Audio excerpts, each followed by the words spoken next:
Práve tu, na tomto mieste, pred takmer 80 rokmi začal filmový príbeh upíra Nosferatu. Brána do Oravského hradu sa stala vstupom do strašidelného zámku grofa Orloka. Aké dôvody priviedli nemeckých filmárov práve do týchto končín? Odpovede na túto otázku budeme hľadať priamo na mieste. Stál som pred bránou ako prikovaný a nevedel, čo mám robiť. Nevidel som cengáč ani klopadlo. Keby som aj zakričal, sotva môj hlas prenikne cez tieto chmúrne múry a tmavé obločné otvory. Zdalo sa mi, že čakanie nemá konca a zase sa ma zmocnili pochybnosti a strach. Kam som to len prišiel a ku akým ľuďom? Do akého zlovesného dobrodružstva som sa to pustil? Film Upír Nosferatu som videl pred mnohými rokmi.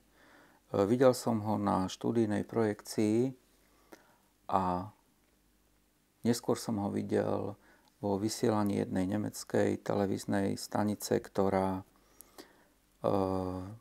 investovala vlastné náklady a upravila film do podoby, bez toho, aby niečo pridávala alebo uberala, upravila film do podoby, ktorá je veľmi príťažlivá pre súčasného diváka.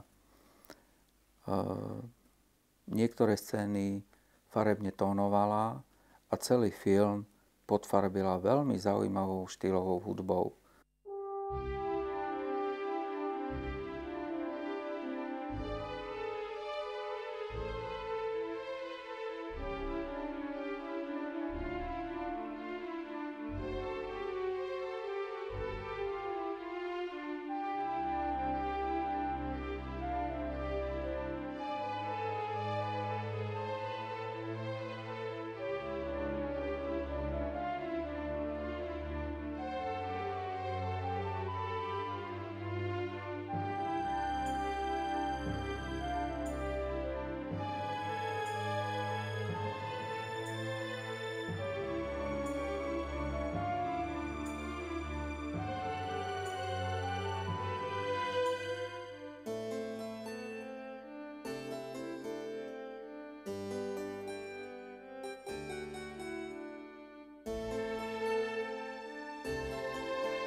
Sme medzi druhou vstupnou bránou a prechodovým tunelom, ktorý sa nachádza popod obrannú terasu.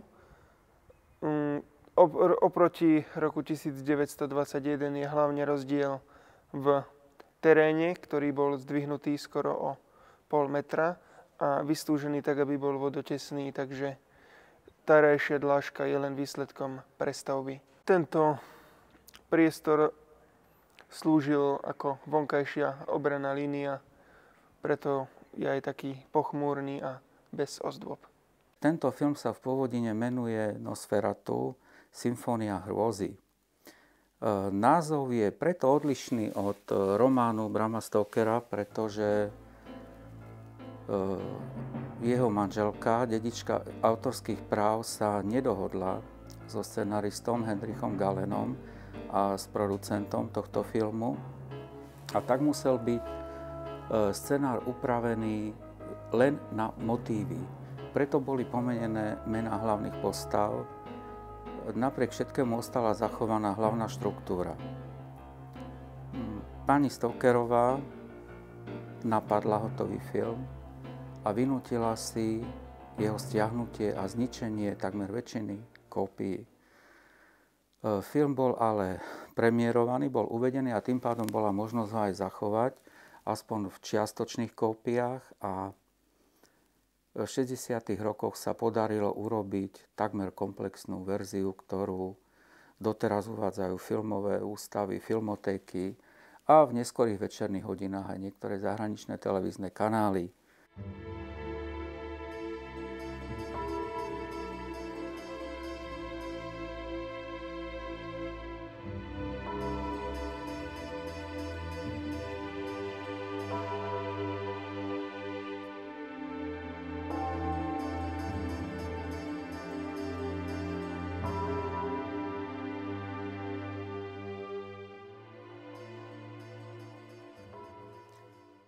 Pozerám sa na staré pohľadnice Oravského hradu, ktoré určite pozná veľa Slovákov a veľa divákov televízie. Väčšina z nich na ňom bola, keď nie raz, tak možno aj niekoľkokrát a viackrát. Hrad samotný je natoľko zaujímavý, že nielen v prítomnosti, ale už aj v minulosti priťahoval režisérov a filmárov, ktorí sa snažili využiť jeho poetickú krásu exteriérov a v podstate zachované rozsiahle časti stredovekého a neskoršieho obývacieho traktu. Prečo takýto rozsiahlý úvod o hrade, keď mal by som vlastne hovoriť o niečom inom, ale to niečo iné s týmto hradom veľmi súvisí. Je to otázka natáčania či nenatáčania staršieho nemeckého nemého filmu Upír Nosferatu, ktorý vznikol na začiatku 20. rokov podľa literárnej predlohy Brama Stokera.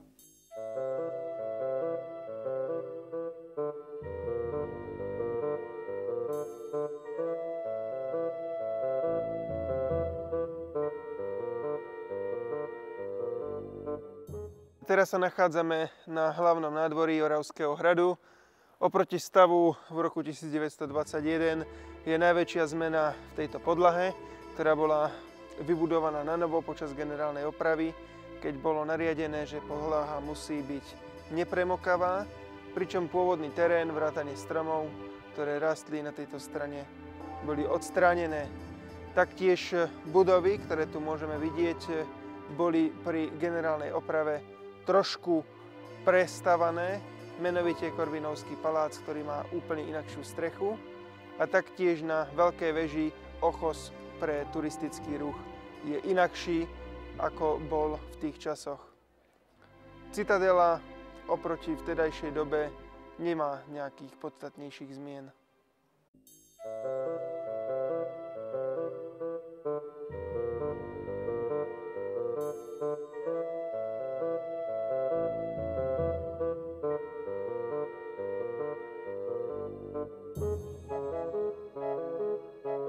Venuje sa vo veľmi zvláštnej denníkovej podobe príbehu o jednom možno z posledných upírov, aspoň v tomto románe. Určite nevieme, ako je to v súčasnosti s upírmi, ale tento román inšpiroval jedného z najvýznamnejších nemeckých režisérov Friedricha Wilhelma Murnava k tomu, aby ho sfilmoval. Film doteraz patrí nielen medzi klasické diela nemej kinematografie, ale vôbec patrí do Zlatého fondu svetovej kinematografie. Tento režisér mal to šťastie, že nie len tento film, ale z 21 filmov, ktorých natočil, tam patrí minimálne polovička a z tej polovičky 5 doteraz. Vráťme sa k filmu Upír Nosferatu.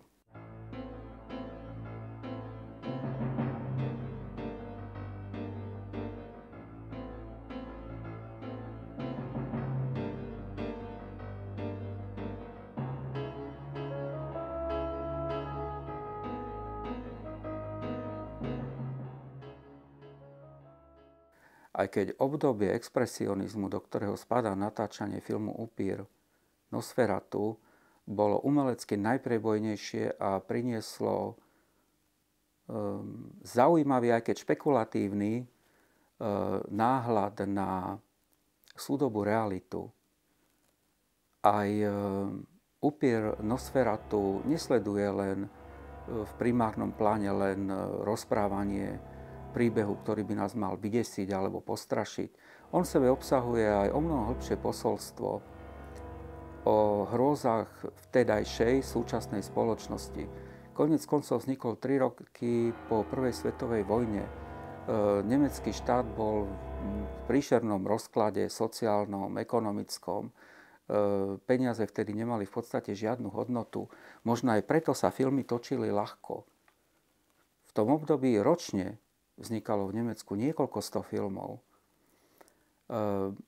Filmy ako Kabinet doktora Caligariho, Upír Nosferatu, Metropolis, Posledná štácia priniesli nielen zaujímavé témy, zaujímavé myšlienky, zaujímavé charaktery, vynikajúce herecké výkony, ale najmä zdokonalili filmovú reč.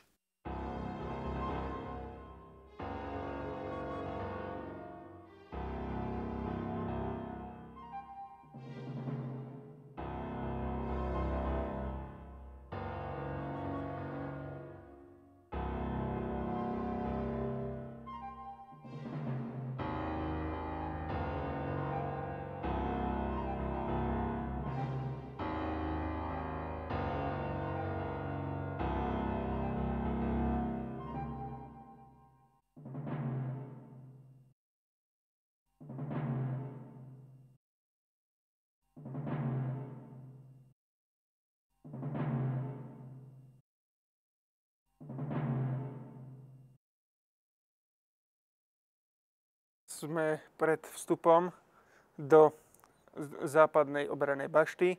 Jedná sa o zadný prístupový vchod, ktorý slúžil na rýchlu obsluhu zbraňovej veže. Jeho stav oproti roku 1922 zostal bez výraznejších zmien. Murnau bol typ režiséra, ktorý vedel pracovať nielen s kamerou, nielen s kostýmami, nielen s výberom hercov a exteriérov, ale najmä s tým, že vedel vybrať presný typ herca. Herec sa v jeho rukách nestáva len bábkou, ktorá mechanicky vykonáva jeho príkazy, aj keď aj to bolo jeho zámerom. Ale herec bol presne vyberaný typologicky a charakterovo a zároveň musel pôsobiť dostatočne tvárne, aby vedel predstaviť, aby vedel naplniť režisérovú predstavu. Z tohto ohľadu je veľmi zaujímavý fakt, že vo filme Upír Nosferatu hrá herec, o ktorom nikto nevie, čo robil predtým a čo robil potom. Herec sa volá Max Schreck a okrem toho, že sa takto volá, sa nepodarilo ani mne, ani ľudí, ktorých poznám a ktorí sa venujú filmografiám a filmovej histórii, zistiť o tomto hercovi nič. Je rovnako tajomný, ako je tajomný Nosferatu. Možno práve táto tajomnosť, ktorá ho obklopuje, zaujala aj amerických tvorcov, ktorí natočili film V tieni upíra. Pretože samotný Nosferatu v podaní Maxa Schrecka je vlastne jedna a tá istá postava. To napadne po zhliadnutí nemého filmu a po zhliadnutí nového amerického filmu zistíme, že im sa to vlastne podarilo naplniť. Indíciu naplnili presvedčivosťou a zreálnili ju. Ale to neznamená, že je menej strašná. Je možno strašnejšia ako to, o čo sa usiloval Murnau. Nachádzame sa vo vstupe do východnej obranej bašty, ktorá dostala vzhľadom na to, že bola poškodená, podstatných zmien. Jednak pri generálnej oprave na konci 19. začiatku 20. storočia, ale hlavne v polovici 20. storočia, takže jej výzor je čiastočne odlišný od toho, ktorého sme mali možnosť vidieť okolo roku 1922. Priestory, ktoré vidíme, boli od roku 1922 zvlášť výrazným spôsobom pozmenené z dôvodov sprístupnenia hradu verejnosti. Vežička, ktorá sa nachádzala za mnou, celkom od konca budov až ku skale, bola z dôvodov jej havarijného technického stavu úplne odstránená a taktiež okolité priestory dostali upravenú podobu pre potreby prehliadok Oravského hradu ako služby verejnosti. Tento film, ktorý napriek na Slovensku pretrvávanej dátumovej akejsi nepresnosti, a nedotýka sa to len tohto filmu a len tohto dátumu, nebol natočený, ako sa tvrdí v odbornej filmografickej literatúre, v roku 1922, pretože keďže mal v Berlíne premiéru v marci 1922, exteriérové scény filmu nezodpovedajú ani januáru, ani februáru, pretože vtedy na Orave sú haldy snehu a nie zelená, aj keď v čierno-bielom podaní, príroda. Vychádzajúc z toho, film určite bol natočený v roku 1921 a podľa záberov na prírodu dalo by sa usudzovať, že bol točený buď koncom leta, alebo na jeseň. Fakt, ktorý som spomenul, je len jeden, ktorý je obostretý nepresnosťami. Samotné natáčanie filmu ovplyvnil najmä fakt, že režisér sa rozhodol natočiť ho na Oravskom hrade. Čo ho viedlo k tomuto rozhodnutiu, nie je doteraz známe. Samotný Oravský hrad, ako som už na úvod spomenul, je stavba nesmierne impozantná, veľkolepá a z každej strany pôsobiaca iným dojmom. Ak si všimneme na záberoch z filmu, tak režisér sa rozhodol použiť časť hradu, ktorá pôsobí najtajomnejšie, najmystickejšie. A je to severná časť Brala s malou prístavbou. Táto časť je fotografovaná doteraz tak, ako bola fotografovaná už koncom 19. storočia.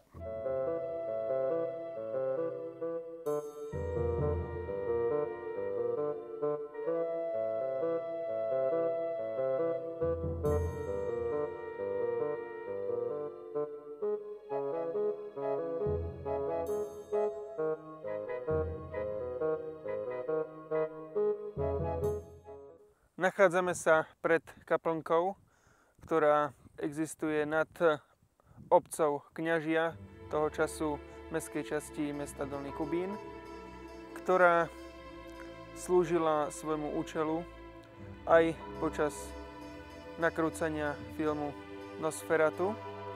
Od tých čias však dostala viacerých zmien, najmä strecha bola obnovená a samotná kaplnka bola posunutá z dôvodu budovania cesty počas druhej svetovej vojny.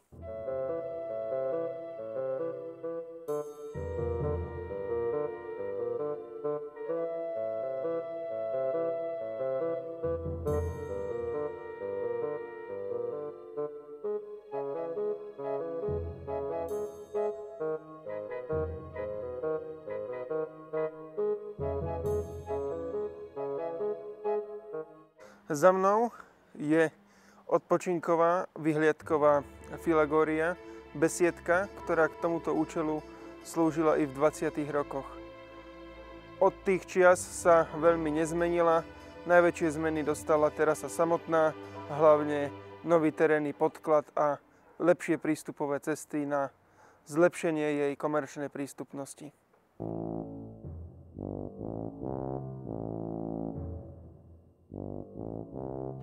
Archívna väža za nami nedostala v poslednej dobe významnejších zmien. Počas generálnej opravy v 50. rokoch stojí za zmienku oprava omietky, na ktorej bol vytvorený dnešný vzor. Inak dostala taktiež novo konfigurovanú strechu, ktorá sa svojím výzorom odlišuje od jej pôvodného stavu, lebo namiesto klasickej kuželovitej strechy bola teraz vytvorená dnešná dvojcípa. Už niekoľko rokov uplynulo od utrpenia a hrôz, ktoré sme všetci prežili. Život nám ich však mnohonásobne vynahradil A čím bola väčšia naša bolesť, tým väčšie je teraz naše šťastie. Tohto leta sme navštívili staré končiny, ktoré v nás oživujú trpké spomienky.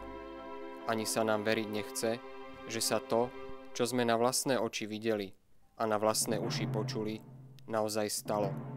Ani jediná stopa potom neostala. Iba zámok sa týči ako predtým, sám ako prst na nekonečnou pláňou. Toto východisko je inšpirujúce aj z toho hľadiska, že sa oplatí pátrať po určitých stopách a snažiť sa ich nájsť a ozrejmiť. Napríklad fakt, prečo Murnau točil práve na Oravskom hrade. A navyše z neho použil mizivé percento. Vybral síce najkrajšie, najzaujímavejšie zábery, ale najznámejšie nepoužil. To znamená, že sa snažil vyhnúť presnejšej identifikácii. Chcel stať rovnako tajomný, ako je príbeh grofa Drakulu.